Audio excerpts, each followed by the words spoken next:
wasiirka arrimaha dibadda ama xogeeyaha arrimaha dibadda ee dalka Britain Boris Johnson ayaa waxa uu gaaray magaalada Muqdisho. booqashadan oo ahayd mid aan la filaynin ayaa wuxuuna kulan uu kula qaatay magaalada Muqdisho madaxweynaha Jamhuuriyadda Federaalka Soomaaliya Maxamed Cabdullaahi Farmaajo waxayna ka wada hadleen bal abaaraha baasan ee ka jira dalka Soomaaliya iyo sidoo kale ammaanka dalka Soomaaliya. Cali Baashi Cabdullaahi ayaa warkan ka soo diray Muqdisho. kulanka madaxweyne Farmaajo iyo xogeeyaha arrimaha dibadda Britain Boris oo ka dhacay xarunta madaxtooyada ee Villa Soomaaliya ayaa looga hadlay dhowr arrimood oo ugu weyn tahay arrinta abaaraha iyo sida Britain ay ku caawin karto Soomaaliya. kulankan oo goobjoog uu ka ahaa safiirka Britain ee Soomaaliya ayaa la iskula soo qaaday arrimo kale oo ka mid yihiin ammaanka iyo xiriirka labada dal. wasiir waxaan halkaan rabaa inaan ugu soo dhaweeyo Muqdisho iyo Villa Soomaaliya xaqiiqda dowladda iyo dadkaaga Britain iyo Soomaaliya waxa ka dhaxeeyay xiriir qoto dheer oo muddo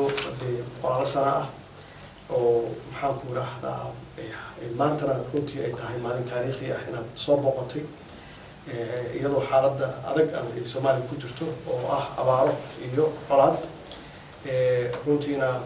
wada shaqaynta naga wada dhaxaysa dalkaaga iyo Soomaaliya waxaan ku rajo weynahay inaan xoojino si aan cadowgan qaacida oo runtii qayb ka ah abaaraha maanta Soomaaliya haysta aan uga dagaalno waan ku faraxsanahay mashaha aad timid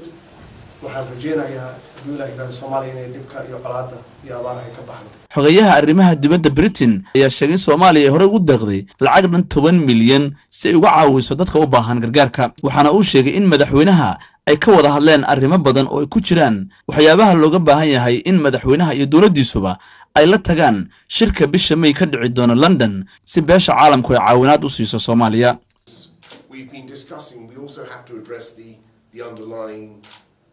waxaan ka wada hadalnay oo aan isla meel dhignay dhammaan dhibaatooyinka guud ee bulshada saldhigga u ah dowladda taagta daran musuqmaasuqa macluusha iyo halganka loogu jiro la dagaalanka argagixisada kuwaasna waa meelaha ugu waaweyn ee aan rabno inaan idinka caawinno. sidoo kalena bisha May ee sanadkan waxaa shir looga hadlayo arrimaha Soomaaliya ku qaban doona magaalada London kaas oo madaxweyne Farmaajo ku soo bandhigi doono fikradiisa hogaaminta si loo helo siyaasad saldhigata iyo xoojinta arrimaha ammaanka si beesha caalamka ay kalsooni u hesho.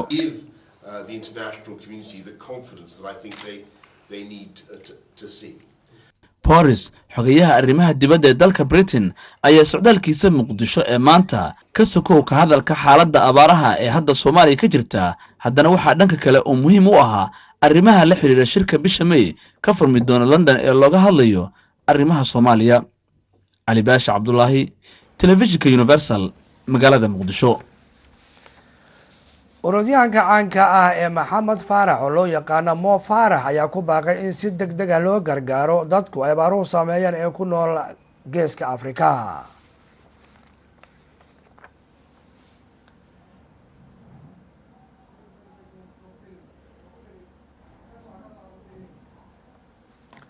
waa hagaag qodobkaasi dib ayaan ugu soo noqon doonaa cilad farsamo awgeed. qaar ka mid ah ardayda jaamacadda magaalada Muqdisho ayaa deeq isugu jirta raashin iyo dhar waxa ay iska soo ururiyeen ayaa waxay gaarsiiyeen dadka ku nool degmooyinka qaar ee gobolka Banaadir gaar ahaan dadka soo barakacay ee ku sugan duleedka magaalada Muqdisho. Maxamed Cabdinaasir ayaa warkan ka soo diray Muqdisho.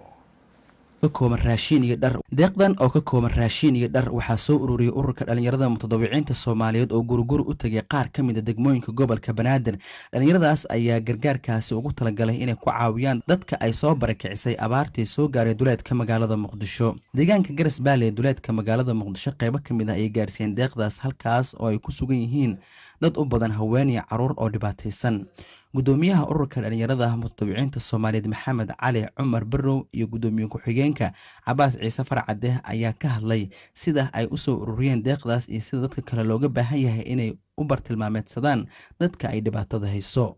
kaamkan wuxuu ku yaalaa degmada Daynile deegaanka Tareedisho ku yaala maanta dhalinyarada mutadawiciinta Soomaaliyeed waxay soo gaarsiiyeen deeq raashin iyo dhar iskugu jirto sidoo kale waxay sameeyeen maaragtay 150 qoys dhar ku filan oo maaragtay min hal joog oo maamada salahan iyo ilmaheeda iyo salaana dawlad socda aabaheed ama aabihii ilmaha dhalay sidoo kale waxaan ka dhisnay laba musqulood aan ka dhisnay sidoo kale maaragtay waxaan sameeynay insha Allah dadka maaragtay waxay ka soo qaxeen guryahoodii ka soo qaxeen 3 biri iyo 7 biri 8 biri kale soo socdeen soo lugeynayeen waxaan u sameeynay maaragtay dadkii maaragtay maadaama aysan haysan hooy maadaama aysan haysan aqallo maadaama aysan haysan meel maaragtay xitaa cuntadii hadda la siiyay dhigtaan waxaan rabnaa inaa Soomaalida dhammaan meel walba ay joogaan adduunka inaa ugu qayl dhaamino inay ka qayb qaataan dadkii hadda maanta wixii la siiyay raashinkii la siiyay dharkii la siiyay cuntadii la siiyay meel ay dhigtaan xitaa ay gashtaan hadda ma haystaan geedaas ay hoos fadhiyaan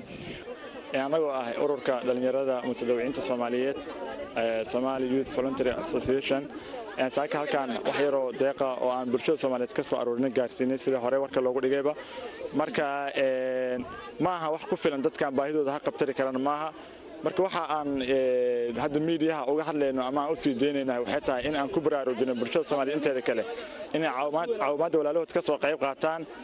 waxa jira dad fara badan oo aan aragnay oo bulshada reer Muqdisho kamid ah annagoo wax doona oo wax aruurinayno waxaan kale u talagalnay fiidiyoyaashan inay arkaan oo wixii ayaga laga soo qaaday dadkii loo soo aruuriyay inay gaareen in kale ay ogaadaan kuwa kale oo hadda daawanaya horena aan noo arkin inay marka dambe markii aan soo wajahno ama aan u imaano annagoo wax aruurinayno inay nagala qayb qaataan ee sida ugu fiican wax u bixiyaan dadkii maanta loo fidiyay gurmadka oo aan la hadlay waxaa ka mid ahayd haweeney inta ay soo socotay jidka ku soo dhashay ilmo yar waxa ayna ka hadleen xaaladda ay ku nool yihiin abaar dhibana keenay caruur imisa ayad wadataa caruur wadataa meeqa caruura 3 waa gartay ilmaha yarka intee ku dhashay jidka ku soo dhalay meeqa u dhalan yahay 8 maanta 9 waa gartay inta soo socotay yaa ku caawiyay oo aad gurmad ka heshay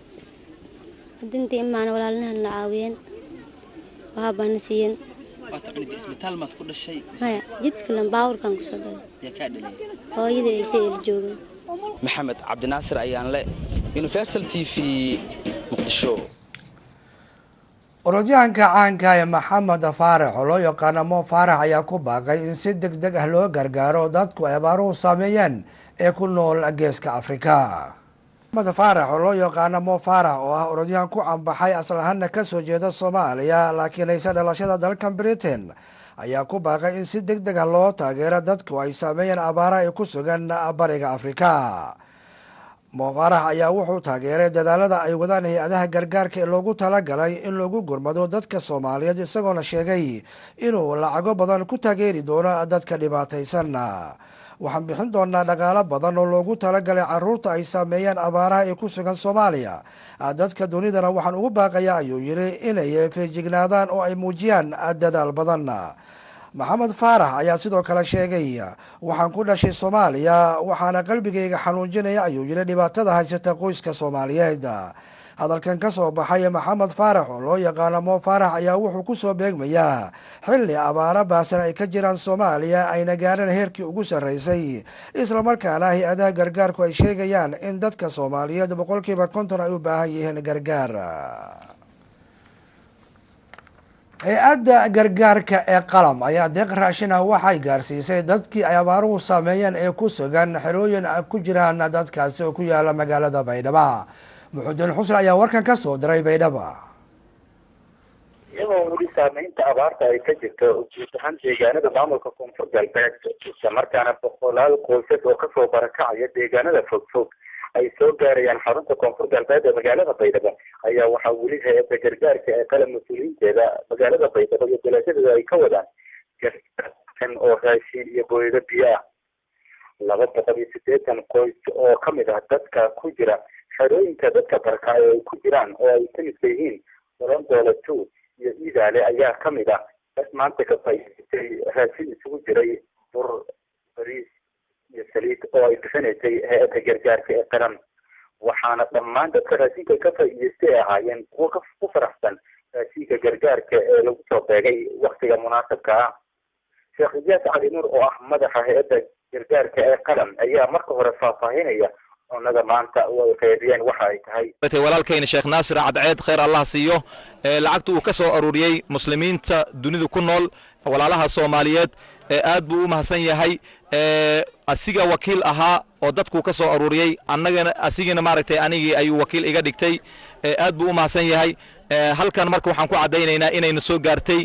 lacagtii asigii uu noo soo diray maanta halkan aan ka qaybinayno asigii maaragtay walaalaha oo ku nool ayagana waqooyiga Finland maaragtay ayagana ay noo soo direen Sheikh Xasan la yiraahdo Sheikh Xasan Hussein ayaan barsay ayaa noo soo diray asigina wakiil ka ahaa jaaliyadda Finland ku nool waqooyiga Finland kiini magaalo la yiraahdo ayay joogeen walaalaha jaaliyadda oo Soomaaliyeed ay ka soo ururiyeen maalin cali asigina saas oo kale khayr Allah siiyo Turku magaalo la yiraahdo ayadana Finland ah ayay joogeen lacag ay soo ururiyeen ay noo soo dhiibeen ayaa antaas qoysas aan gaarsiinay 100 iyo meeqa qoys aan gaarsiinay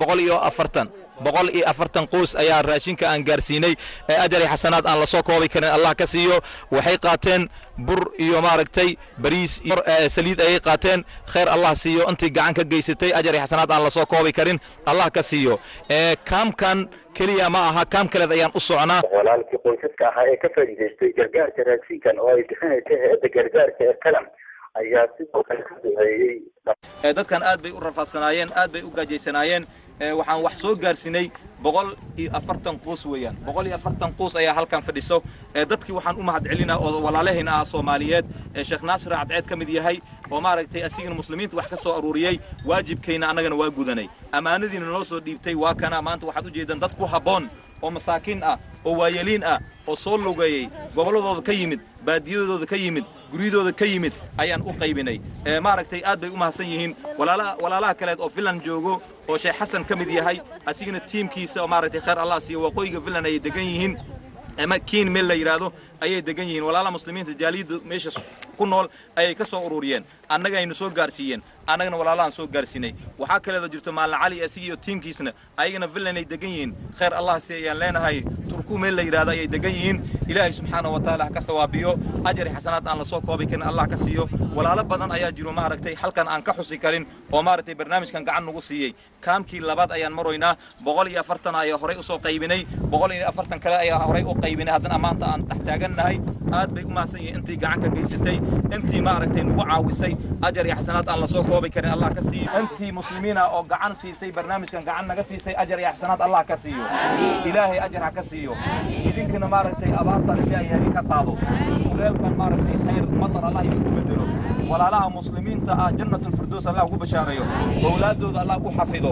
diidooda Allah u xafido sadaqadooda maqbuul Allah ka dhigo maalinta qiyaamada muxuddin xusni TV-ga caalamiga Universal magaalada Baydhabo TV-ga Universal ee degmada Caabudwaaq ee gobolka Galgaduud ayaa wuxuu u kurgalay xaaladda abaareed ee ka jirta deegaanaha hoos yimaada degmadaasi isagoona la kulmay dadka ay abaaruhu saameeyeen ku naqan deegaanadaasi Maad Xasan Diini ayaa warkan ka soo diray Caabudwaaq ayadoo wali ay sii kordhayeen xaaladaha qatarta ee saameynta abaaruhu ay ku yeesheen dadkii iyo dunyada ku nool gobolada dhexe Soomaaliya ayaa waxa aanu booqanay socdaalna ku tagnay deegaanihii waliba tuulooyin hoos yimaada degmada Caabudwaaq oo ka tirsan gobolka Galgaduud halkaas oo aanu ku soo aragnay dad la daala dhacayo duruufaad adag iyo sidoo kale xaaladaha saameynta abaaruhu ay ku yeesheen ayadoo inta badan dadka reer guuraaga ama qoysaska xoolo dhaqatada ay abaaruhu saameeyeen xoolihii ay uga hareen wax aan saa u sii badnayn dhibaatooyinka ugu badan marka laga soo tago abaaraha iyo saameynta ay ku yeesheen ayaa haddana waxaa jira xoolihii oo iminka waxay cunaan waayay ayaa waxa ay daaqayaan isla markaana cunno ka dhiganayaan waxyaabaha qashinka oo calooshooda aysan xamili karin kuwaasoo marka ay geeriyoodaan ama ay baktiyaan lagu arkayo bacihii iyo waxyaabihii ay isticmaaleen oo aan isbedelin waa kuwan qaar ka mid ah dadka xoolo dhaqatada ay sidoo kale goobihii aanu booqanay oo ka warbixinaya arrintaasi weeyaan matoorka geesa weyne wixii aanu haysano maatadahaana way naga dhamaadaan arag 3 tiro iyo barbo haddana 40 masaaka oo dadka qaaday ciyaalkii oo baahan iyo dhowr neef oo naftu ku jira ag jooga waxaan doonaynaa inaad naga soo gaadhaan meesha rafaadkeeda iyo dhibaatadana haysata aadanaha wax noo qaban aamin ariga meeqo ah bar tiro guud ariga 3 tiro aha xoogiisa adigu waxba dheerdheera هذا أفرتن أدو وحبا نفتك كذا أفرتن يروح نف. أنتي كلوا جيسا أقول تعالى وابخ وين تشيد. أرورتنا وقتنا يا ضدك أورتي لفتي دوافر في هذا الكلام متبقي على سكرادة. بس أصلا ندير شغلنا أنا بعنا إن السوق قارن دوننا سيدك ده وإحنا نروح. حكوا أصلا سووا كشرية دي بدي هذا هي دولة فدرالية. وإحنا كوا أصلا هنا إن سيدك ده وإحنا وقفتها ولا لا هي. oo naga soo gaaraan sidaan haddii aan la soo gaarin arag kama duwanin waxqabadka marka aad hadinayso maxaa u baahan tahay waxaan u baahannahay guryaan u baahannahay oo lacag baan u baahannahay oo xoolaha xitaa naloo xaraynaya u baahannahay oo cunaan u baahannahay waxa waxaan u baahanay bama jirto waxa haysanaba ma lahaan deegaanka anigu aan ku noolahay oo aan joogo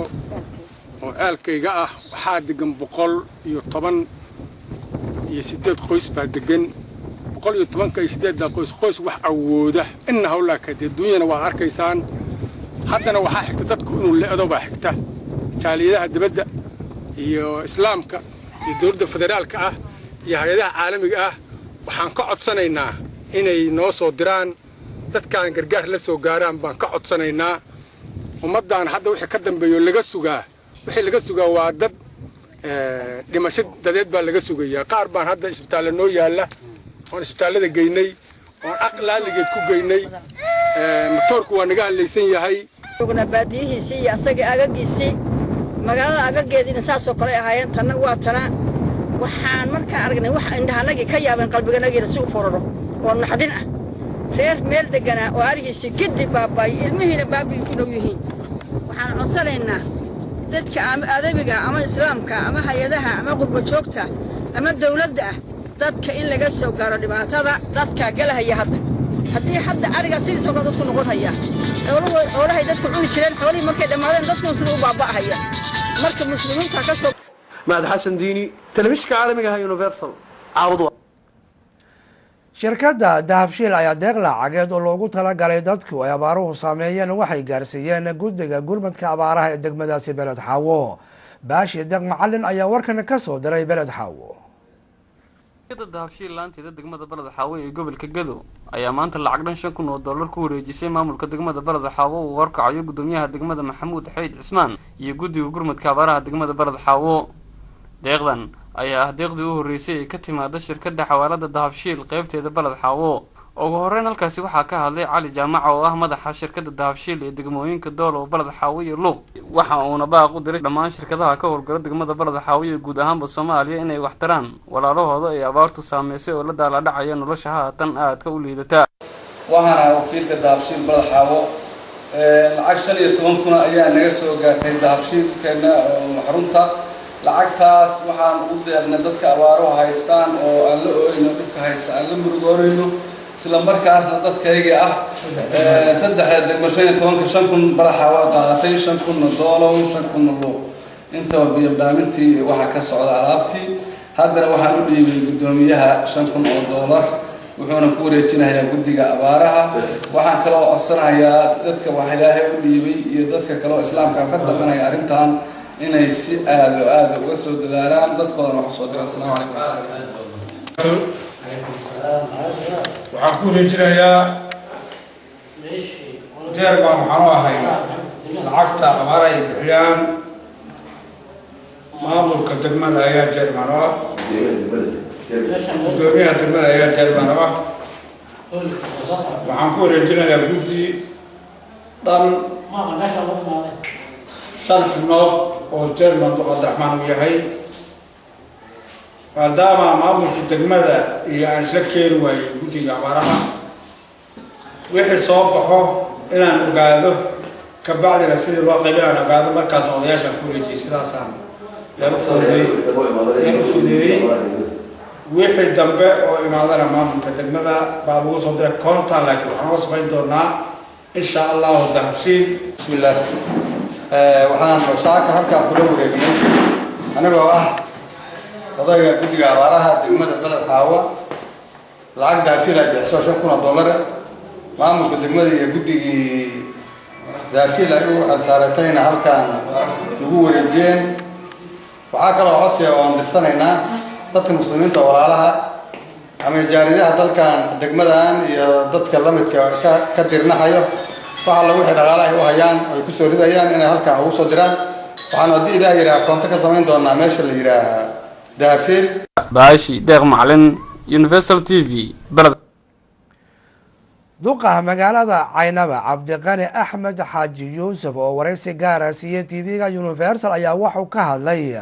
dadka abaaruhu soo barakiciyeen ee soo gaaray magaaladaasi Caynaba Yaasiin Baaldahab ayaa warkan ka soo diray Caynaba abaarta ka jirta gobolka Saraar ayaa maalinba maalinta ka dambaysa ka sii daraysa iyadoo dadkii xoolo dhaqatada ay ka idlaadeen xoolihii ay ku tiirsanaayeen maayarka magaalada Caynabo Axmed Qani Cabdi Xaaji Yuusuf oo wareysi gaar ah siiyay telefishinka Universal TV ee magaalada Caynabo waxa uu maayarku ka warbixiyay dadka abaaruhu soo barakiciyeen ee soo gaadhay magaalada Caynabo maayarku isagoo ka hadlaya waxa uu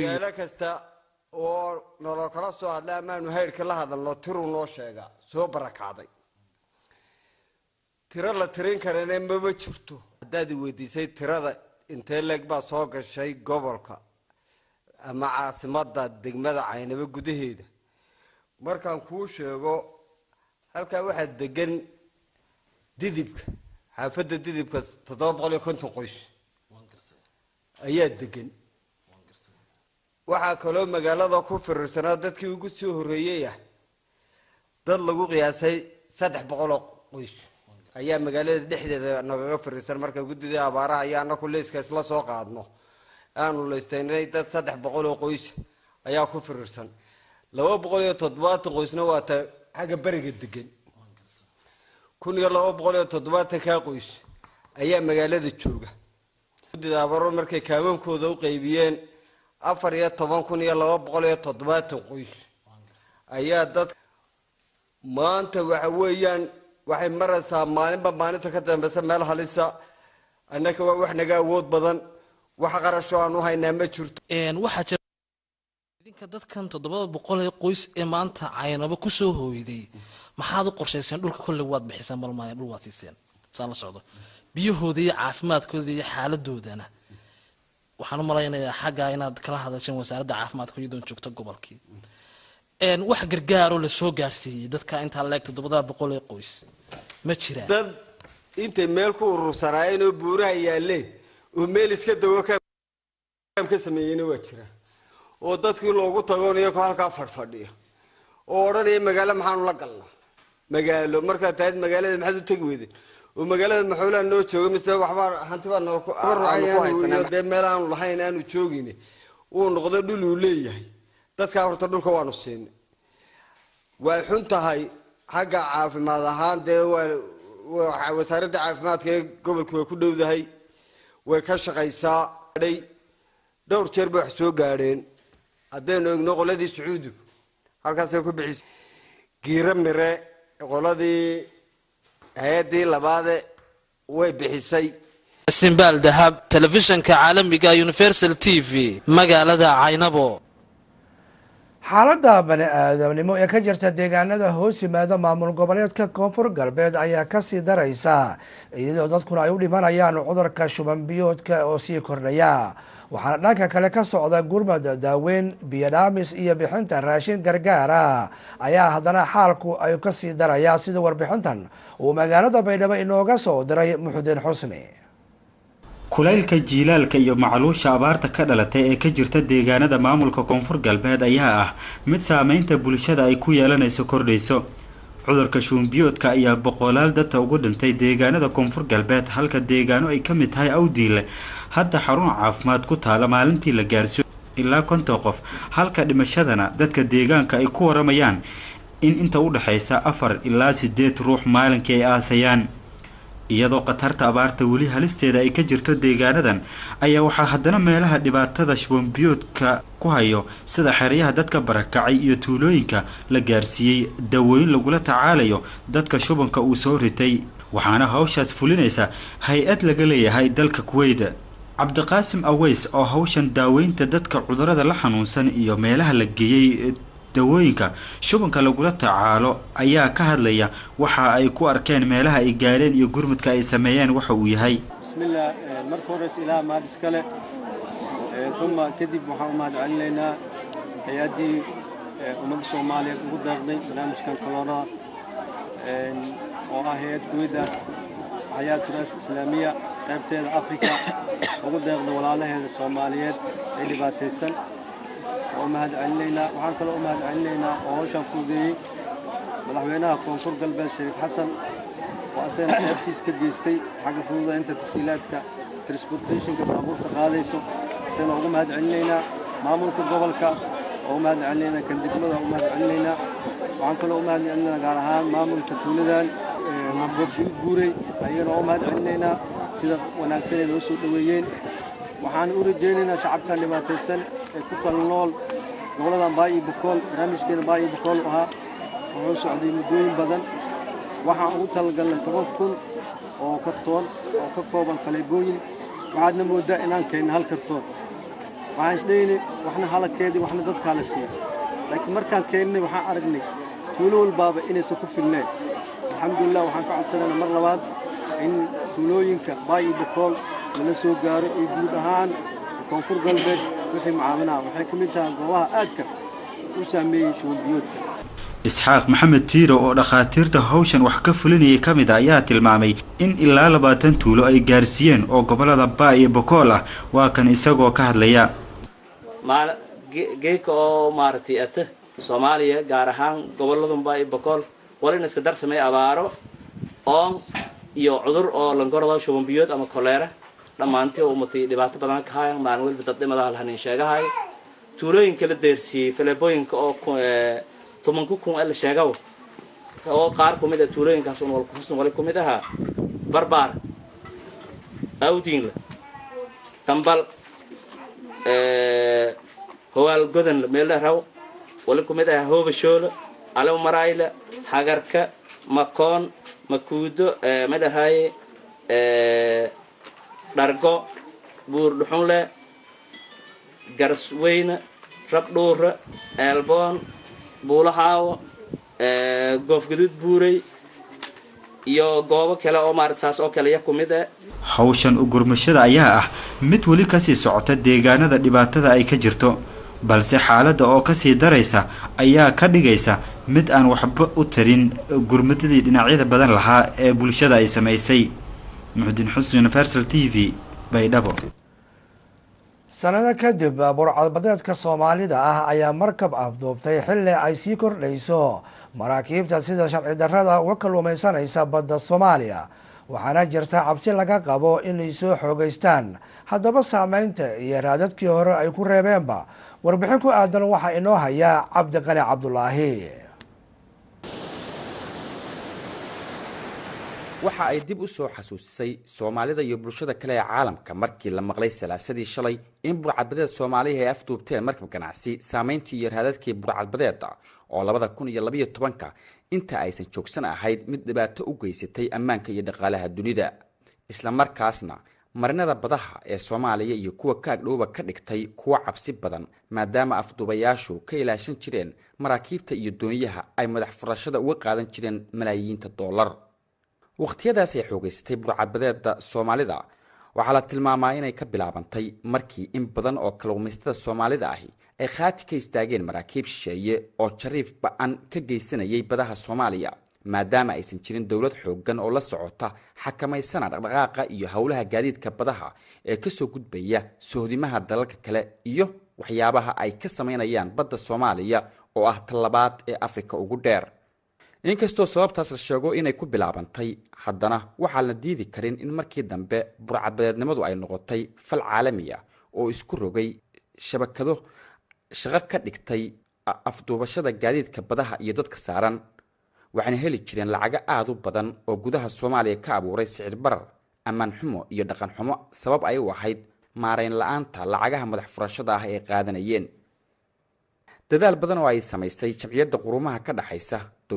dawlado badan oo caalamka ah iyo maamulada Soomaalida ayaa gacan ka geystay inay daciifaan burcadbadeedii Soomaalida ilaa ay joogsantay sanadkii 2012 waxaana isweydiin mudan wax xilligan mar kale sababay afduubka markabka la afduubtay oo la tagay xeebaha degmada Calula oo ka tirsan gobolka Bari ee Puntland horay burcadbadeedu fariisimaha iyo deegaanada ay ka duulaan waxay qaybaha ugu badan ay ku lahaayeen deegaano ka tirsan Puntland ma qarsoona in labadii sano u dambeysay jariifka sharci darrada ah uu marba mar ka dambaysa uu sii kordhiyay iyadoo qeyla dhaanta ay sameynayaan kalluumaystada iyo dadka ku nool deegaanada xeebaha leh ee gobolada waqooyi bari ee Soomaaliya ay ahayd mid joogto ah waxa badda ku jira Iran waxa ku jira Bangladesh waxa ku jira waxa la dhaho ismala Arab Yemen wax xisaab lahayn aad iyo aad bay noogu hayaan waxa jiirmaha wadanka ay xariifiyaan shabaagaha dadka waa ka qaataaneen waxa jirta doontu waxay qaataa Iran midda waxay qaadaa 100 tan baddaasaa lagu noolaa oo lagu kalluunsan jiray oo nolol maalmeedka laga heli jiray ninkuu saximadiisu baddiisa waruugii hurigiisu baxsan jiray badduu aadi jiray cashadiisa iyo qadadiisaba ka soo xasili jiray maanta ka waa qalabkii anigu aan lahaa waxaa lagu soo wada xareeyey waxaa wada qaatay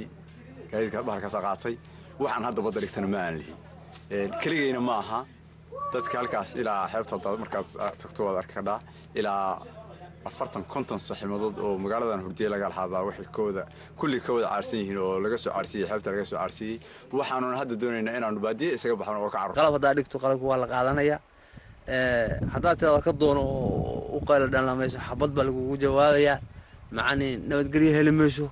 dhibaatooyinkaas xoog galo annagu aanan awood u hayn inaanu iska celino baana haysta haddii buntland qabato haddii kalesana waxaa buntland waxaan gaarsiinaynaa annagaa iska qabanay intigaa waa buntland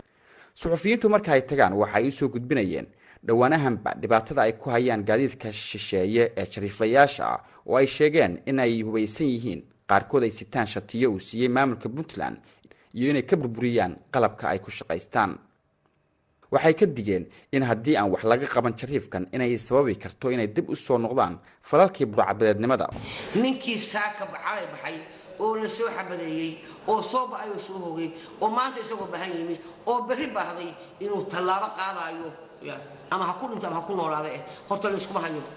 cabashooyinkaas iyo walaacaas oo jira haddana maamulka puntland dowladda dhexe federaalka iyo ciidamada shisheeye ee u yimid badaha soomaaliya iyo kuwa ka agdhow la dagaalanka burcadbadeed waxba kama qabtaan maraakiibta jariifka geysta waana ta abuuraysa walwalka ah in burcadbadeedu ay soo laabato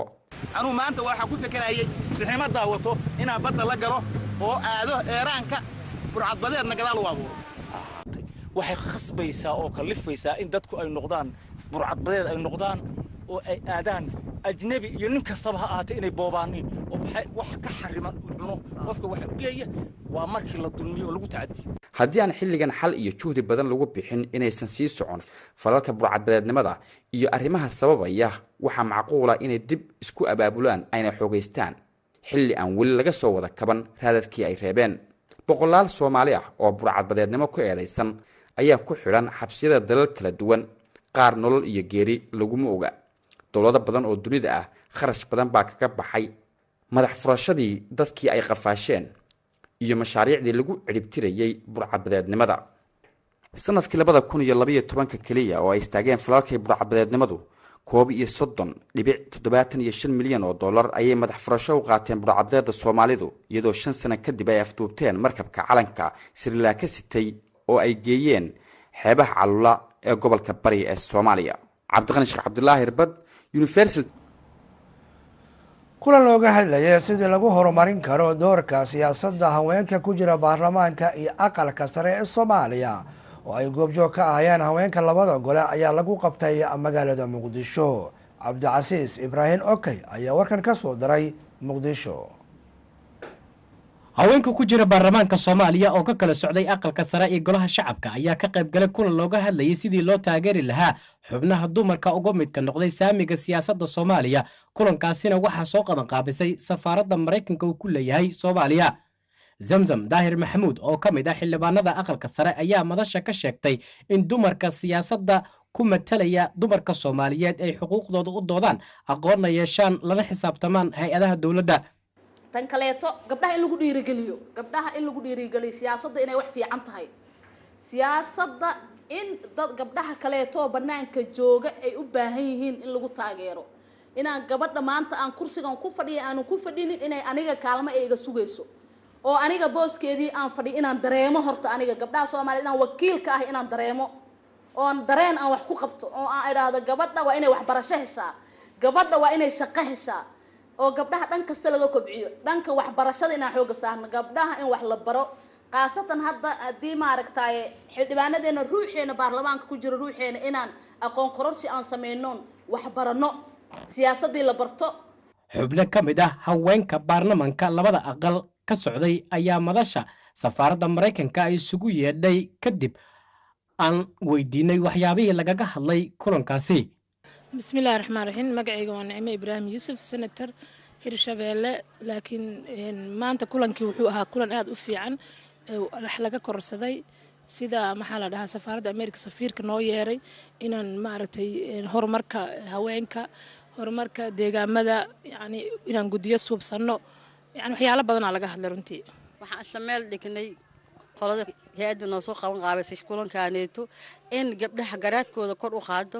aqoontooda kor u qaado waxaan kaloon ka hadalni waxaan ka faa'iideysanay in noo sameynay tababaro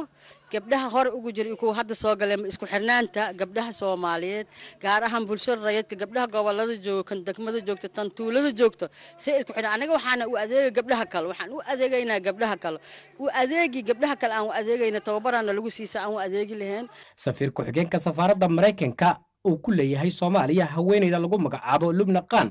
ayaa faahfaahisay wixii looga hadlay kulanka. Good morning. My name is Lubna Khan. I'm with the U.S. Mission to Somalia. Today we are quite proud subax wanaagsan magacaygu waa Lubna Qaan waxaan dawladda Mareykanka u qaabilsanahay arrimaha Soomaaliya barnaamijkeena maanta waxa uu ku saabsan yahay tababar la siinayo haweenka labada aqal ee baarlamaanka Soomaaliya waxaana ugu talagashay dawladda Mareykanka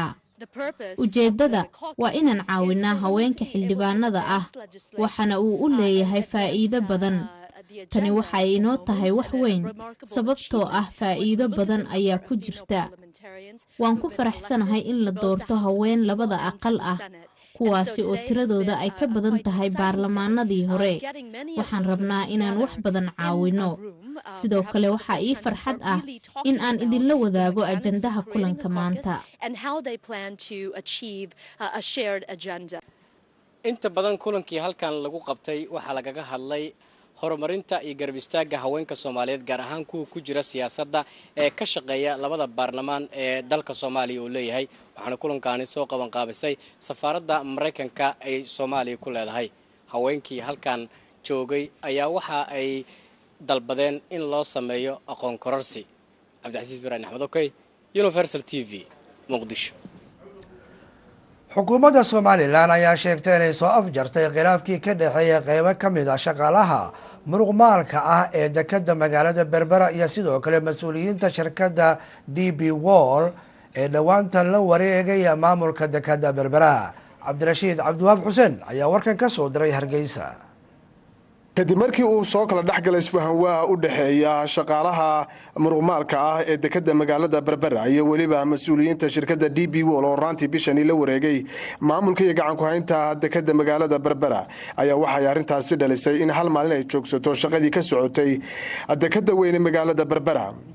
haddaba dadaalo la doonayo in lagu xalliyo khilaafkaasi soo kala dhexgalay shaqaalaha iyo mas'uuliyiinta DP World oo ay qaaday xukuumadda Soomaaliland ayaa shirar ka socday maalmihii u dambeeyay qasriga madaxtooyada Soomaaliland waxaa maanta si rasmi ah loo sheegay in la soo afjaray khilaafkaasi ka dhaxeeyay labada dhinac. haddaba waxa arrintaasi warbaahinta u sheegay wasiirka wasaaradda shaqada iyo arrimaha bulshada maxamed cabdilaahi obsiye maareeyaha dekedda magaalada Berbera Axmed Dirir Cabdi iyo waliba wasiirka wasaaradda ganacsiga ee Soomaaliland Cumar Shucayb Maxamed. arrintaas maxaa shaqaaqada ka soo baxday waxoogaa maxaa dekedda iyo isku maxaa isfahamwaa yani shirkadii DP World ee la wareegtay dekedda Berbera iyo shaqaalaha maxaa ka shaqeynay intii ka soo baxday kulley sida maxaa maareeyuhu u tilmaamay ayaa maxaa arrinkooda loo galay halkan maxaa ay madaxtooyada ilaa shalay ilaa xalay ilaa saaka uma aan kala kicin haday DP World tahay haday shaqaalihii maxaa dekedda shaqeynay yihiin labadaba iyo maxaa gudi ahaan yani xukuumad ahaan wixii aanu maxaa arrintaas ka soo saarnay guud ahaan waxa ku soo gabagabeynaya in ay arrintaasi ku dhamaatay jawi isafgarad oo muxuu ahaa aad iyo aad u wanaagsan 13 bisha markay taariikhdu ahayd waxa isfaham waa ka dhexdhacay shaqaalihii dekedda qaybahoodii badnaa iyo shirkaddii DP World si hawsha wadaysay taas waxay keentay in maalin shaqadii ay taagnaato warar badanina soo baxaan arrintaasu ilaa shalayto oo ay bishu 14 ahayd ilaa xalay waan u fadhinay saaka 11 iyo barkii ilaa 12 ayaanu soo gaadhnay conclusionkii iyo wixii lagu heshiiyey iyo inaannu caqabadaha meesha ka saarno waxyaabihii ugu muhiimsanaa oo u ahaa ilaa 9 qodob oo labada dhinacba wax barhkood soo bandhigeen barhka kalena ka jawaabayay siday ahayd waxaannu ku dhammaynay sida safgarashaa ha ugu muhiimsanaato shaqaalaha mushaarooyinka la siinayo ha ahaato shaqaalaha muruqmaalka sida dheefta ay shaqaystaan loo siinaayo sida wax loogu kordhinayo sida wixii hore ay ka cabanayaan xuquuq ay sheeganayaan iyadana meel loo saarayo looga wada hadlaayo runtii maanta waxaa noo farxada in si wanaagsan hawshii oo dekadda iyo maxay tahay arrintii DP World ka dhaxaysay ay si fiican inoogu soo gabagabooday si fiican hawshii la iskula afkartay shaqaaluhuna waxa weeyaan meel haddii ay dekaddu ahayd ma garanaysaa dee meel in badan soo shaqaynaysay shirkad cusub oo kamid cusub oo yimi hadee jeer way iska dhacdaa adduunyada dhan meel walba way ka dhacdaa orientation baa runtii ka dhinnaa taana runtii qaladka waanu qaadanay inaanu lahayn marka waxa weeyaan orientationkii runtii marka si fiican baa madaxweynaadadii iyo nimankii muhiimka u ahaa runtii halkan isugu yimaadeen arrintaana si fiican baan nimankaas ula afgaranay wixii dhammaystirkeeda u baahana dhammaystirkana waan dhammaystirana wax xumaanaya insha allah bidilaahi kariim ma jiraan sidoo kale waxaa iyagna dhinacoogaasi ka hadlay qaar ka mid ah guddi ay iska soo saareen shaqaalaha muruqmaalka ah ee ka shaqeeya dekadda weyne magaalada Berbera waxaanu isa qaadanay mas-uuliyiintaanu meesha waxaanu isa qaadanay bisha Maaris ta xuquuqda ay shaqaaluhu doonayaan iyo tan kale DP World ay kaga cabanayaanba in xalkeeda la geli doono bisha Maarisna la dhammayn doono guddina loo saaray ka socota guddidii aan Berbera kaga nimi iyo guddi dawladda ka socota sidaasaan ku heshiinay Cabdirashiid Cabdiwahaab Xuseen Universal TV Hargeysa haweenka ka soo jeeda deegaanada maamul goboleedka Hirshabelle ayaa ka wada hadlay sidii ay iskaashi uga yeelan karaan arrimo dhowr ah oo quseeya kadib kulan ay ku wada yeesheen magaalada Muqdisho Hani Xaaji Maxamed ayaa warkan inooga soo dartay Muqdisho kulan casho ay isugu yimaadeen haweenka Soomaaliyeed ee deegaanada uu ka arrimiyo maamulka Hirshabelle ayaa lagu qabtay magaalada Muqdisho haweenka kulankan isugu yimid ayaa waxa isugu jireen madaxda ururka haweenka qaranka Soomaaliyeed iyo ururada bulshada ee ka jira dalka iyo xildhibaano haweenkii kulanka ka hadlay ayaa goobta ka jeediyay muhiimadda kulankan uu u leeyahay gogashan waxaa noo dhigay oo noo yeeray oo gabdhaha ku abtirsada beeshan xildhibaanada beeshan ku abtirsada ayaa gogashan dhigeen waxaa muxuu ahaa loo dhigay gogashan waxaa loo dhigay in ay arkaan gabdhuhu ma qabi jirin gabdha xildhibaano ah hadda waxay yeesheen gabdha xildhibaano ah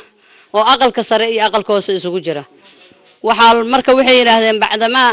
aad xildhibaano yeelateen beeshuna aysan lahaan jirin waxaan rabnaa in gabdhihii beesha aan ku abtirsano kamid ahaa in loo yeero guud ambassador ahayd annagana aan la shaqeynayno waa ku guulaysan waxaa ka arkaysid halkan hadda sida loogu soo dhaweeyey eego muuqataa marka hore waxay ahaan jirtay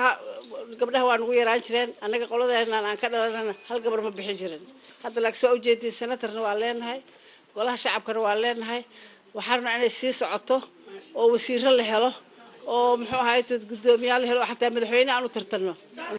maaragtaaye waa say u bilaawata caawo annaga xildhibaanadeena saddexdaa waxaana saaran mas-uuliyad ah inaan coordinationka ama isku hayntiina iyo idinka warqabkiina inay aan sii wadno maamadana way idin sheegtay anna waa idin ballan qaadayaa salaan ka bacdi caawa ujeedada aan isu wacnay wax kaleentood maaha sidii hore loo sheegay inaan isbaranno hor kulli wasnaqaanaa laakiin caawa noogu horeysa oo malayha kadib doorashadii iyo dagaalkii aan aadnay oo laga yimid beesha waxay nasiib u yeelatay inay hesho 3 gabdhood oo xildhibaano ah 2 oo ah maaragtay aqalka golaha shacabka iyo zamzam oo noogu jirto aqalka sare marka waxaan filayaa beeshu maanta ma baahna ma qaawana haddii sanooyinka hore aadan qabi jirin gabdho xildhibaano ah sanadkan xildhibaano ayaad qabtiin marka 81 gabdhood waa markii ugu horeysay taariikhda oo ay fariistaan baarlamaanka aqalka sare iyo aqalka hoose waxayna wax ka bedelaysaa siyaasadda dalka dhaqaalaha iyo arrimaha bulshada sidaa darteed khaas ahaan waxaan ku faraxsanahay gabdhaha Soomaaliyeed ee maanta ku guuleystay inay baarlamaanka ka mid noqdaan inay yihiin gabdho mutacalimiin ah gabdho waaye araga gabdho muwaadiniin ah waana ka garanaysaan baarlamaankii wuxuu noqday golo neecaw caafimaad ay ka maaragtay ay ka dhacayso oo aan haba laga yaabin maanta wixii ka dambeeya in Soomaaliya hore u socoto mooga inay dib u socoto. Aan Xaaji Maxamed, Universal TV, Muqdisho. wasiirka wasaaradda macdanta iyo tamarta Somaliland oo la hadlayay qaar ka mid ah warbaahinta ayaa ka warbixiyay halka ay marayso howlaha sahminta shidaalka baarista ee Somaliland. markale Cabdirashiid Cabdiwahaab Xuseen ayaa warkan ka soo diray Hargeysa. wasiirka wasaaradda macdanta iyo tamarta ee Soomaaliland Xuseen Cabdi Ducaale oo la hadlay qaar ka mid ah warbaahinta ayaa waxa uu ka hadlay halka ay marayso howlaha sahminta shidaalka ee qaar ka mid ah gobolada bariga Soomaaliland. dhibaato uma arko deegaanadu moogtay inay dhibaatooyin ku keenayaan hawshan waxa moogtay anagu mas'uuliyad iyo xil aan iska saaray in aanu wacyi gelino dadka oo aan maalinka maanta macluumaad taama siino intaanaan hawl bilaabin oo cagafiyo iyo qalab aanan meesha keenin si fiican baan hawshaas alxamdulillah inoogu socotaa dadkuna arrintan imika waa u bisil yahay deegaanada maalinka maanta wax laga baadhayaana moogtay aad bay arrintan u soo dhaweeyeen waana uga mahad celinayna moogtay haday bayd maayo deegaanada shacabka ku nool hawshaas siday noola garagaleen dhaqsana insha Allah taala way bilaabaysaa aad iyo hawsha imika u soo dhaweeyeen anagoo marxaati baanu ka nahay in maanta hawsha si rasmi ah ugu bilaabayso daban dadka waa inaad wuxuu sheegtaa wax ka dhaadhicisa nin mii joogo cagaf hadaad geliso aad wax u sheegin oo bahalo waaweyn uu moogtay ku war helo meeshiisii maraya meeshii galag iyo xoolaha ku raacay maraya dee uu shakeeya hadaa la yaab kuma leh anagu markaa runtii ahamiyadda ugu weyn aan iska saaray hawsha waxa weeye wacyigelin taama inaanu samayno oo aan deegaanadii tuulo u fadhiisano maalin walba shaqadu socotana intaasoo shaqaalaha ayaa ku faafad meesha shaqadu ka dhacayso 2 casho 3 casho hordeed dadka la sii fadhiiso wuxuu sheega oo macluumaad taama si hawsha soo socota noocay noqonayso dabcan waa iimaanaysa qof inuu khalad ka fahmo oo moogtay is hortaaga shaqadii laakiin waxa weeye taasi waa shakhsi ama waa laba laakiin maaha ummaddu inay maalinta maanta horumarka ka soo horjeedo. Cabdirashiid Cabdiwahaab Xuseen, Universal TV, Hargeysa. ururka dhalinyarada ee xisbiga wadani ayaa u dabaaldegay sanad guuradii labaad ee ka soo wareegtay markii la aasaasay ururkaasi. Mukhtaar Ismaaciil ayaa warkan ka soo diray Hargeysa. kulankan lagu qabtay magaalada Hargeysa ayaa garabka dhalinyarada ee heer qaran ee xisbiga mucaaradka ee wadani ugu dabaaldegayeen sanad guuradooda labaad ee ka soo wareegtay waqtigii la aasaasay garabkaasi waxaana ka soo qayb galay hogaanka garabka dhalinyarada ee heer qaran ee xisbiga mucaaradka ee wadani xubno ka mid ah hogaanka sare ee xisbiga mucaaradka ee wadani waxaa halkaasi hadalla ka jeediyay xubno ka mid ah hogaanka garabka dhalinyarada ee xisbiga mucaaradka ee wadani waxaana ka warameen maraaxilkii kala duwanaa ay soo mareen ka garab ahaan iyagoo xuseynaya in muddadii ay jireen ay si weyn uga qayb qaateen dardargelinta howlaha xisbiga wadani iyo ka wacyigelinta dhalinyarada ee aafooyinka tahriibta iyo qabyaaladda. garabka dhalinyarada heer qaran ee xisbiga wadani waa garab siyaasi ah oo loo unkay socodsiinta siyaasadda dhalinyarada abaabulka iyo wacyigelinteedaba. xisbiga wadani waxuu dhalinyarada u sameeyey garoon ballaaran oo ay dhalinyaradu ku bartaan siyaasadda si ay ula wareegi lahaayeen maalmaha dhow ee soo socda hoggaanka dalkan jamhuuriyadda Somaliland. waxaan ilaahay ka baryaynaa inuu ramad khayr qaba oo lagu nimcaysto oo lagu badhaadho oo dadka ay xooluhu ka baxeen iyo dadka kale ee ku tabaalaysan miyi iyo magaalaba inuu ilaahay ka soo jebiyo inuu ilaahay inoogu naxariisto inteena niyadda wanaagsan inteena aan musuqin ummadda. waxaa iyaguna halkaasi ka hadlay gudoomiye ku-xigeenka shanaad ee xisbigaasi Marwe Milgo iyo xogeeye ku-xigeenka guud ee xisbigaasi waxaanay ugu hambalyeeyeen garabka dhalinyarada sanad guuradooda labaad ee ka soo wareegtay waqtigii la aasaasay waxaanay tilmaameen in dhalinyarta xisbiga wadani ay door muhiima ka ciyaaraan howlaha xisbigaasi. wadan walba waxa uu horumar ku gaaraa waa dhalinyaradiisa. dhalinyaro waxaynu maanta haddaynu waalid nahay dhalinyarada waxaynu wax u baraynaa waxa weeyaan kaliya ma aha inay mushahar ku qaataan waxa weeye inay ku shaqaystaan wadankoodana ugu shaqeeyaan aqoontii ay barteenna ay noqoto mid ay wadankooda wax ugu qabanayaan. waynu ognay wadankeenu dhalinyaradeenina waynu ognay badahay ku dhamaadeen qaarkood Liibiya ku xidhan yihiin iyo magafayaal sababta keentayna waxa weeyaan xukuumadda maanta talada haysa oo aan anigu runtii oran karo waxa weeye anyax kulli dhalinyaradu Somaliland waxa weeye laf dhabartii dadka maanta foodka laga rabaa waa dhalinyarada dadka la rabo inay xisbiga soo saaraan waa dhalinyarada maanta kulmiye waa ku hungownay araxda iyo dhawarkaynu kaga jabnay waa la socotaan cidna loo sheegi maayo. Mukhtaar Ismaaciil Cali, Telefishinka Universal, Hargeysa. mas-uuliyiinta wasaaradda dalxiiska iyo deegaanka ayaa si wada jira waxay u dhagax dhigeen balli biyood loogu talagalay in xilli roobaadka biyuhu galaan taasoo laga sameynayo degmada Balli Gubadle. wariyaheena aagaasi ayaa warbixinta halkaasi ka soo diray. wafdi uu hogaaminaya wasiirka wasaaradda dhaqanka iyo dalxiiska Soomaaliland Khadar Xaaji Yuusuf oo ay ku weheliyaan agaasimaha guud ee wasaaradda deegaanka ayaa si wada jira u dhagax dhigay dhaambiyood laga hirgelin doono duleedka magaalada Balli Gubadle ee xarunta gobolka Hawd. ugu horreyn waxaa halkaasi ka mahad celiyay qaar ka mid ah odayaasha deegaanka kuwaasi oo sheegay inuu ceelkan yahay kii ugu horreeya laga hirgeliyo noociisa oo kala deegaanka jiida gobolka Hawd. wafdigan ballaaran uu hogaaminayo wasiirka dalxiiska iyo agaasimuhu fadhisaabka aad baan ugu mahad celinayaa dan deegaankanay meeshan oo manayd oo dhibaato badan kala kulmi jirnay. ilaahay baa mahad leh kol haddii Somaliland oo annaga iyo cilaf weyn nasiib aan u yeelanay. aad baan ugu mahad celinayaa fadhisaabka gobolka Hawd iyo agaasimaha guud ee wasaaradda deegaanka ayaa ka warbixiyay ujeedada balligan loogu talagalay. waxaan maanta ka dhagax dhignay dhaam biyood oo loogu talagalay deegaankan xoolo dhaqatada iyo wixii kale runtii kala faa'iideysanaya. waa dhaam casri ah oo dhanna 100 dhanna 200 ah 2 mitir iyo badhna hoosta ah taangigii wata jiin wata guri loo sameynayo. dhaam caadi ah maaha, waa dhaam habaysan weeyo casri ah runtii. kambani aqoon u leeyahay dhaamkan uu fulinayo waxaa runtii dhaamka fulinaya wasaaradda. runtii balligu wuxuu ka kooban yahay 53,000 oo mitir cube. dhinaca 110 buu yahay, dhinaca 210. runtii waa balli aad u qiimo badan. sidaa uu sheegay gudoomiyuhu wuxuu ka kooban yahay kulay stoorkii iyo halkii laga ilaalinayay finiskii lagu wareejinayo. insha Allah mustaqbalkan waxaan doonaynaa inaan dhigno chamberlankii bacdii loogu talagalay biyaha inaan dhigno ku daba jiraa fiiska dambe. gabagabadii waxaa soo afmeeray wasiirka wasaaradda dhaqanka iyo dalxiiska Khadar Xaaji Yuusuf wuxuuna faahfaahin ka bixiyay dhaambiyoodkan iyo baaxadda uu leeyahay. waxaana ka mid ah hadaladiisii. ilaahay ka dhigo